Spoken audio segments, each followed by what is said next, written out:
Цей день настав. Прямий канал «Хіт-парад зашкварів». Я його ведучий Юрій Петрушевський. Вітаю всіх і кожного, хто довіряє мені свою увагу і час. Щотижня я розповідаю вам про політику не так, як це роблять інші ведучі нашого каналу. За основу ми взяли класичний хіт-парад музичних каналів, але замість кліпів у нас тупняки влади. Причому не тільки українською буде в нас і Путін, Лукашенко, футбол, гроші, сухий лід, знову багато Зеленського, ОПЗЖ, Порошенко, Байден та коронавірус. З 20-го по перше місце від найлайтовіших до величезних зашкварів, які не те що усвідомити, важко навіть уявити. Тому давайте вмощуйтесь, коли ви там зазвичай моститесь, ставте одразу лайки, бо попереду буде з чого посміятися. Поїхали.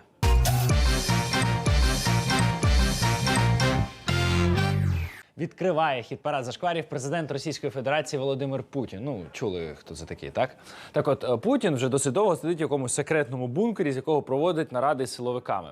Що це за місце? Де воно знаходиться? Ніхто не знає. Зрозуміло, що Володимир Володимирович ховається від коронавірусу. Але судячи з прямого ефіру однієї з нарад, ковід і там знайшов Володю. Ну, я на це сподіваюсь. Але якщо не доб'є, це вже точно зашквар. Падение цен на нефть на них никак не влияет. А ситуация как была острой, так и остается. А острые текущие финансовые проблемы есть.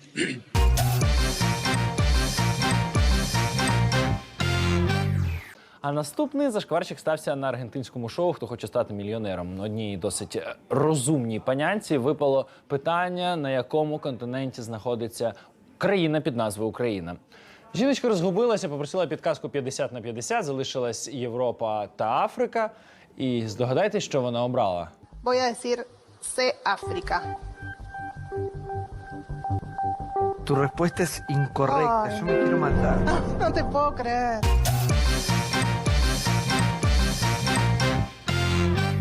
Наступне місце. Так, хтось скаже, що я лобіюю інтереси футболу в ефірі прямого каналу. І це буде правда, чорт забирай. 18-те місце за історію навколо матчу Швейцарія-Україна. Я зараз поясню, і навіть люди далекі від футболу все зрозуміють. Полетіла наша перша команда на гру із швейцарцями. Матч дуже важливий, бо нічия або перемога лишає нас в елітному дивізіоні Ліги Нації. І от прилітає збірна Швейцарію, і двох наших гравців знаходять коронавірус. Їх ізолюють, інша частина команди готова грати, проте головний лікар місцевого кантону, це так називається в них області, скасовує поєдинок, бо нібито є загроза заразитися усім. Тепер же комусь мають присудити технічну поразку. А от кому саме – питання відкрите. Наша збірна готова була грати навіть без двох футболістів, але швейцарська сторона матч скасувала. Далі українці повертаються додому і в спецбоксі в аеропорту здають повторно тести, і виявляється, що всі здорові. Тобто у всіх негативний тест. Лабораторія, яка проводила дослідження, ліцензована УЄФА, тобто все ультраофіційно. Тепер долю матчу і кому присудять поразку вирішить функціонери ФІФА. Лишається ще один варіант – жереб. Але сподіваюся, що до цього не дійде і ми заслужено залишимось в європейській еліті.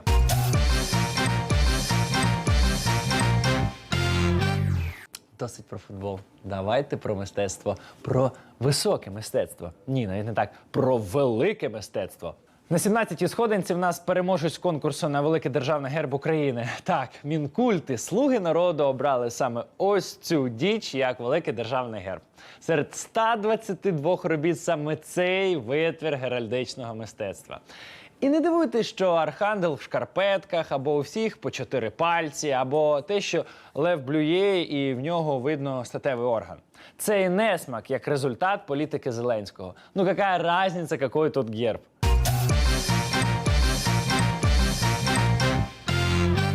На 16-му місці історія з Білорусі. Пам'ятаєте, коли у нас був Майдан, то знайшли жіночку, яка спершу представлялася матір'ю Беркута, потім ще кимось, потім вона виплила на Донбасі. Ну і так, в сюжетах новин вона час від часу спливала. В Білорусі теж закінчилися прибічники Лукашенка, тому знайомтесь, Юлія Артюх чи Артюх. учасниця автопробігу на підтримку Лукашенка. Тут Юлія представлена як очільниця організації «Майбутнє без кордонів». Тут вона вже багатодітна мати, а тут, виявляється, просто ведуча каналу СТВ. Різностороння особистість, скажете мені ви, і я згоден. Хіба можна сперечатися? Далі зашквари ще більші.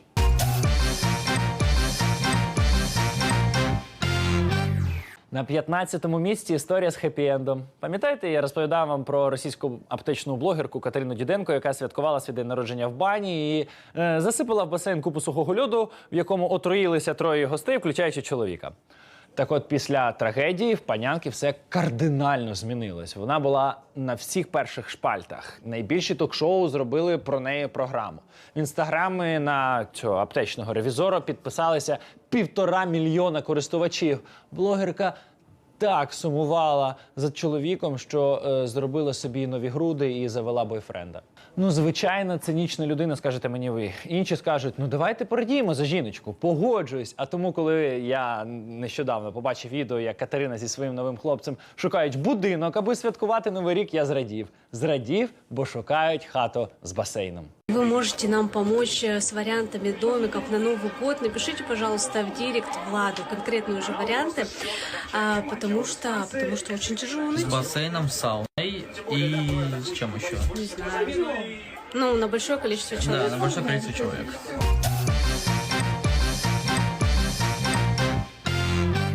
14-те місце в нас за Сполученими Штатами. Ви не повірите, але Трамп реально вважає себе переможцем виборів. Кілька днів тому він написав про це в Твіттері. Але не про нього зараз. З особливою цікавістю я споглядаю за долею народного депутата Андрія Деркача. Ну, той, який опубліковував нібито перемовини 5-го президента Порошенка і вже нині обраного президента Сполучених Штатів Джо Байдена. За якимось дивним збігом обставин справу проти Байдена генпрокурорка закрила. Фейсбук взагалі видалив профайл Деркача як такий, що посягає на американські вибори. Я знайшов сторінку Деркача в Телеграмі і знаєте, про що його останній пост? Ні, не про зовнішнє управління, на яке наражається Київ зі сторони Вашингтону.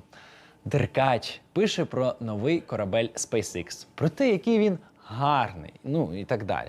А знаєте чому? Бо сам Джо Байден після перемоги заявив, що відтепер Америка йде геть від Москви. Я хочу сказати, що насправді це набагато більше, ніж початок Нового року. Бо ми з вами, український народ і вся Україна, вступаємо в іншу історичну епоху. І ця подія знаменує остаточний розрив з Російською імперією нашої держави.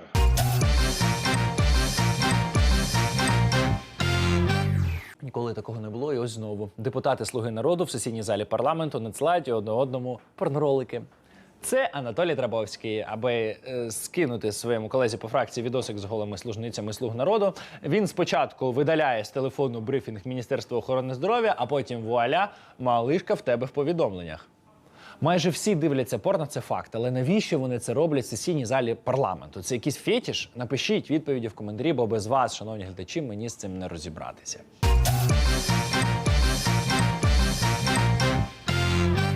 Є окремі особистості у нашому головному законодавчому органі, для яких завжди знайдеться місце в хіт-параді зашкварів. Ви добре знаєте Вадима Рабіновича з фракції ОПЗЖ. Він у нас на 12-му місці. По-перше, Рабіновичу не вистачило путінської вакцини від коронавірусу, і він все ж захворів, а тому зичимо Зиновійовичу здоров'я. А по-друге, на щастя, відоси, скріншоти, як і рукописи не горять. А тому біполярка Рабіновича простежується дуже швидко. Ще вчора ти підтримував однопартійця Скорика, який змагався з Трухановим в другому турі на виборах мера Одеси. А вже завтра, коли Скорик програв у кожному окрузі, то хто це такий? Гарантирую, что если Скорик становится мэром, в 30 раз быстрее мы проведем закон Порто-Франко. И вы увидите, какая будет Одесса. Скорик не очень хороший человек и совсем дерьмовый одессит. Мы победим, победа будет за нами, а враг будет разбит. Спасибо. Ура! Кто такой Скорик в оппозиционном блоке? Ну, он никто. Он вообще ни за что не отвечает, он шнурок, который выполняет указания.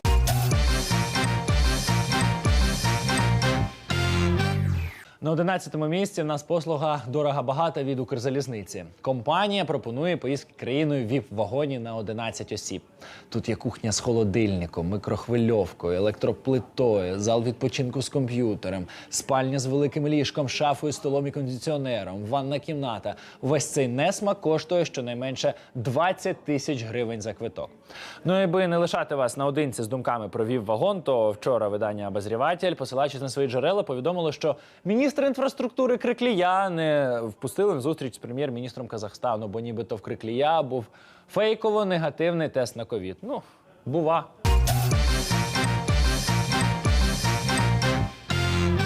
На 10-му місці в нас історія, яку надіслали мені ви, наші глядачі. Поясню дуже коротко. На світлинах, що ви зараз бачите, в спальному мішку на зупинці спить ветеран війни на сході України Олександр Дробот, більш відомий як позивний Флай. Він їхав в автобусі з Харкова до Чернівців, вночі прокинувся під звуки російського серіалу. Попросив вимкнути, отримав відмову. Сказали, не подобається, виходьте посеред траси, що ветеран і зробив. Я не дивлюсь телебачення 3 роки. Я не признаю російськомовний контент. Взагалі від слова сказати. Я не слухаю не російські пісні, а дивитися лабуду москальську, ще й про хороших москальських мінтів, ну це треба бути повним імбецилом, вибачте за слово. Я таке не дивлюсь і я не хочу. Я просто потребую, щоб ніякі і ніяке не свідомо, несвідомо не заставляли мене слухати і дивитися цю дню в автобусі. Це громадський транспорт. В результаті ніч він провів у спальному мішку на зупинці, а вже зранку його забрала дружина, яка проїхала 500 кілометрів в одну сторону і 500 в іншу. Перевізник Денисівка ТДВ квиток купили через Босфор. Я розповів вам цю історію, аби ви не були байдужими. Поруч з нами знаходяться люди, які пережили війну, і якщо вони звертаються до ватного водія з проханням вимкнути російськомовний серіал, то давайте допомагати донести їм цю інформацію до тих, хто не розуміє. Не мовчіть, будь ласка. Вони захищали нас на сході, ми зобов'язані захищати їх тут.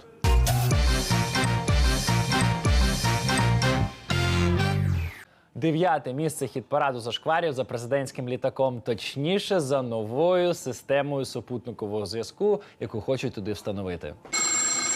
Алло, шеф! Это я! Алло, шеф! Это я! Лёлик! Лёлик! От щоб так Єрмак не волав у слухавку, в літаку Зеленського буде інтернет за 32 мільйони гривень.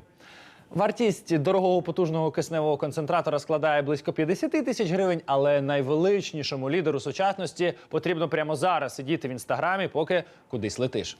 То що, шановне глядацтво, виходить, що ми всі скинули Зеленському на інтернет, і він тепер зможе першим поставити лайк нашому хіт-параду і написати коментар, бо це дуже важливо.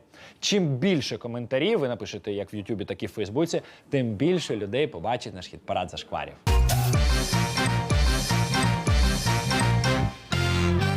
Восьма сходинка за нашим улюбленим Державним бюро розслідувань. НедоФБРівці викликали на допити лідерів Євромайдану у справі про державний переворот. Соня Кошкіна пише, що повістки отримали Турчинов, Кличко, Парубій, Пашинський, Яценюк і Тетяна Чорновол. Заяву в ДБР направив колишній перший заступник генпрокурора часів Януковича Рінат Кузьмін. Саме під керівництвом Кузьміна до суду були направлені справи проти Юрія Луценка та Юлії Тимошенко.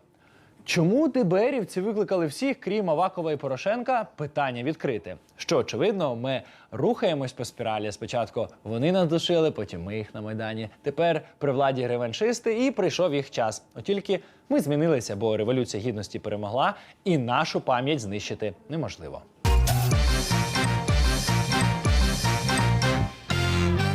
З гумористичної програми потроху стаємо альманахом печалі, але я все ж закликаю вас посміхатись, бо ці тварини тільки хочуть, щоб ми впали в смуту. 7-е місце. Київський апеляційний суд скасував рішення про заочний арешт Віктора Януковича. Вибачте, що промовляю це своїм ротом, але, здається, складається враження, що Віті дійсно треба вийти.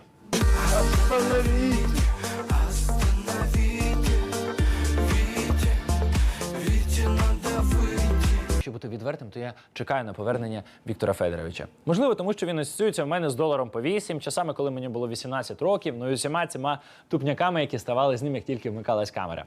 Вікторе Федоровичу, повертайтеся додому. Обіцяю, що разом з друзями, колегами і просто знайомими підемо всі разом зустрічати вас з квітами і коктейлями.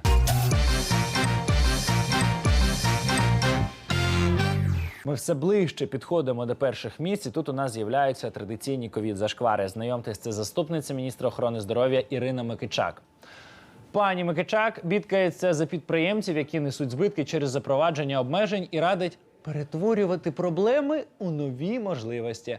Кажете, хочете працювати – ідіть у лікарні. Наші лікарні радо нададуть робочі місця, тимчасові робочі місця усім малим підприємцям, які зараз у вимушеному простої.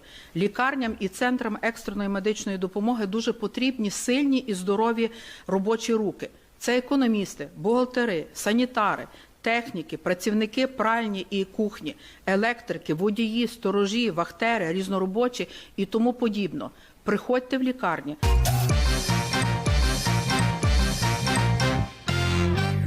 А тут, на 5-му місці, в нас вся Верховна Рада України. У вівторок депутати намагались проголосувати за постанову про скасування карантину вихідного дня.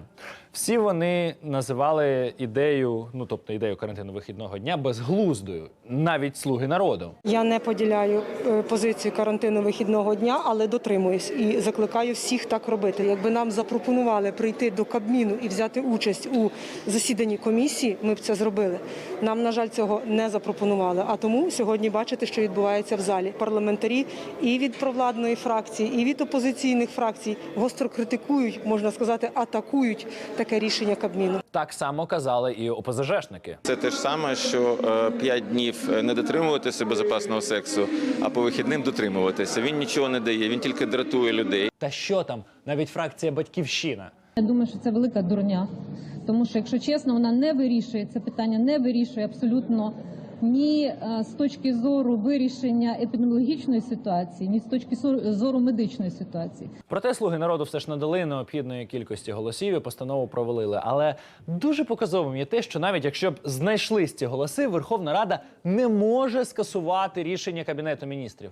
Порадити щось може, але скасувати ні. Тому сидимо вдома, повний локдаун не за горами.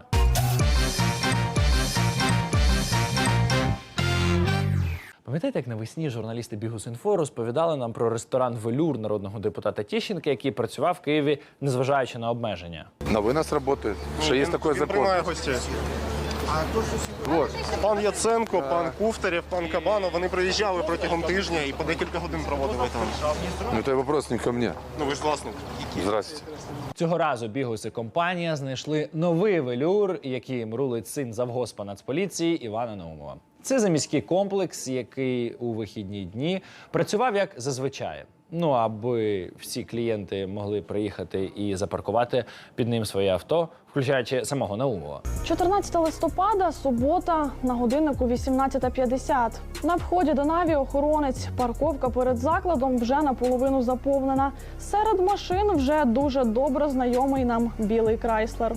Цією машиною, цим білим Крайслером, який запаркований поряд із ресторанним комплексом, користується сам Іван Наумов. Ми вже це фіксували і показували раніше. Якщо ви думаєте, що там просто стоять автівки, ні, журналісти зафільмували, як в заклад заходять цілі компанії порушників карантину. За кілька хвилин в заклад заходить компанія. Міряють температуру дівчатам. Трохи згодом на парковку заїжджає білий Лексус. Звідти виходить ще одна компанія і заходить до закладу. За кілька хвилин приїжджає ще одна автівка, ще 4 людей. Так само проходять до входу. Згодом всередину заходить 2 чоловіків. Впродовж 10 хвилин тут з'являється компанія дівчат. Пізніше ще одна компанія з 4 людей. То чи викликали поліцію? Звичайно, що так, але швиденько все порішали. Телефонуємо на 102. Добре, дякую вам за інформацію, під'їдуть, розберуться. Дякую. Минає 15 хвилин. Ось авто поліції приїхало до комплексу. Із закладу до патрульних виходить чоловік, дуже схожий на Олега Кошеля, помічника Наумова. Вони недовго спілкуються, і чоловік повертається всередину. Патрульні трохи чекають і йдуть до входу. Дивіться, як прикольно. Разом із патрульними до закладу заходять відвідувачі, і поліціянти пропускають їх вперед. Дивіться, у нас на території всередині ніхто не пустив, тобто ми не знаємо, що там робиться. Кажуть, що люди працюють на винос, що закриті двері. Тож секрет успіху такий: ти або маєш бути народним депутатом, як Тищенко, або працювати на топ-посадах в Нацполіції. Тоді обмеження тебе не стосуються. До речі, Арсен Аваков на посаді вже 2458 днів. Далі буде.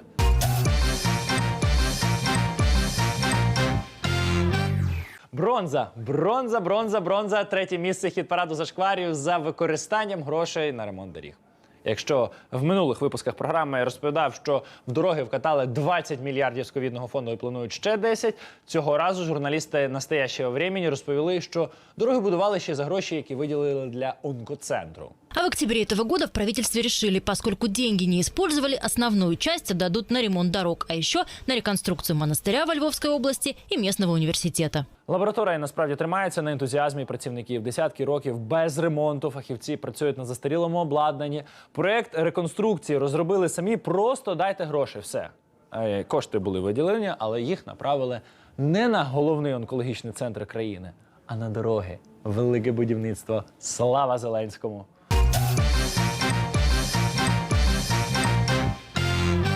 Якщо вам здається, що коїться люта діч, то вам не здається. З Офісу президента тікають люди. Один з таких – радник глави канцелярії Зеленського і екс-міністр фінансів Ігор Уманський. Він написав заяву про звільнення через корупцію, яку покриває нова влада.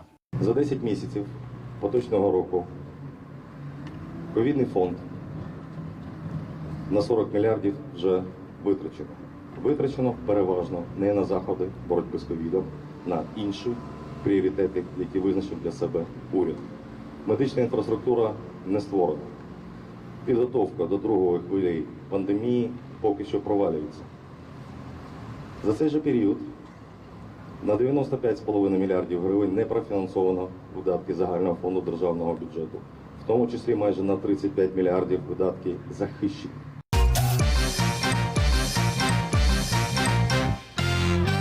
На першому місці – ковідний президент. За четвер, коли я писав цей текст, зареєстровано більше 13,5 тисяч нових хворих на ковід-19. Число померлих за весь час пандемії в Україні перевалило за 10 тисяч.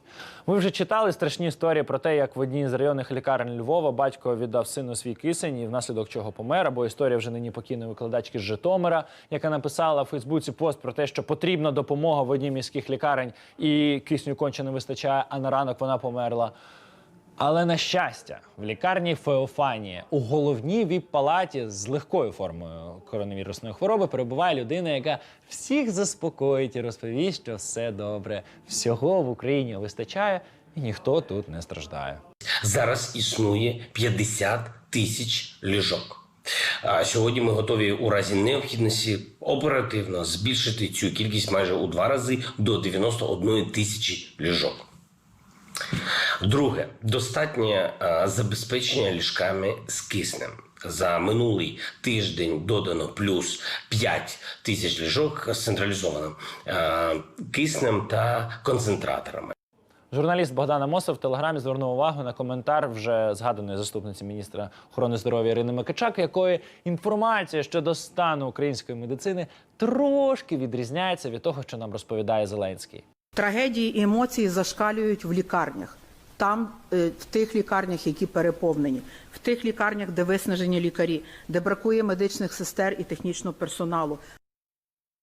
Тому, шановні глядачі, не турбуйтесь, все добре. А якщо вам так не здається, подивіться у вікно, як вкладають нове асфальтоване покриття в мінусову температуру в лікарні або на кладовище нас будуть возити новенькими дорогами. На цій позитивній ноті я кажу вам, тримаємося. Хіт-парад зашкварів добіг кінця. Не можете чекати тиждень, підписуйтесь на мої сторінки в Фейсбуці та Інстаграмі, ставте лайки, пишіть все, що думаєте. Я читаю ваші коментарі. Ніколи не вимикайте прямий канал. Па-па.